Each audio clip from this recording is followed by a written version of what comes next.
There was a woman named Elena.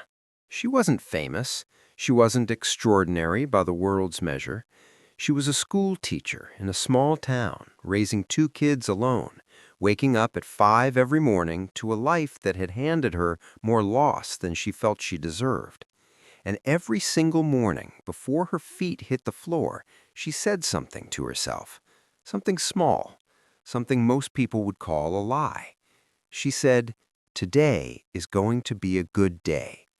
She didn't believe it at first, not even a little, but she kept saying it. What Elena stumbled into, without knowing it, wasn't wishful thinking. It was something researchers have spent decades trying to understand. The human brain, it turns out, doesn't easily separate what is real from what is repeatedly told to it. When a thought is rehearsed enough, the brain begins to treat it as familiar, and the brain is wired to trust what feels familiar. It's a survival mechanism, ancient and deep, designed to help us navigate a world full of unknowns by leaning toward what we already seem to know. Elena was rewiring herself, slowly, without realizing it. Scientists who study neuroplasticity have found that the brain physically changes in response to repeated patterns of thought. Neural pathways, like trails through tall grass, grow stronger the more they're used. The ones left untraveled begin to fade. Elena's mornings were, in the most literal sense, carving a new path through her mind. But here's the part that catches most people off guard. It wasn't just her mood that changed, it was her decisions. She started noticing small opportunities she used to walk past. She began responding to setbacks differently, not because life got easier, but because her brain had started filtering the world through a slightly different lens. There's a psychological concept behind this.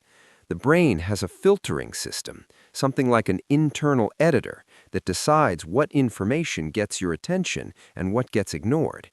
It's scanning the world constantly, looking for things that match what you already believe.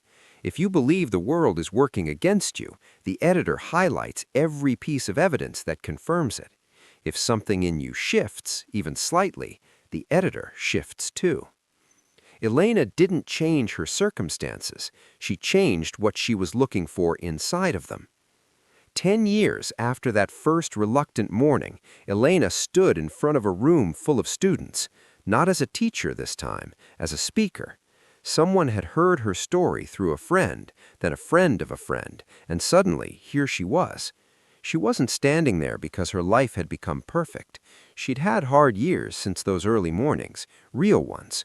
Grief, uncertainty, moments where the words felt hollow and almost cruel to say. But she said them anyway.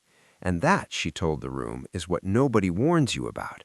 Positive thinking isn't a feeling, it's a practice. It asks something of you on the days it feels least true. There's an old idea in philosophy that says we don't see the world as it is, we see it as we are. Elena didn't set out to prove that. She was just a tired woman trying to get through a morning.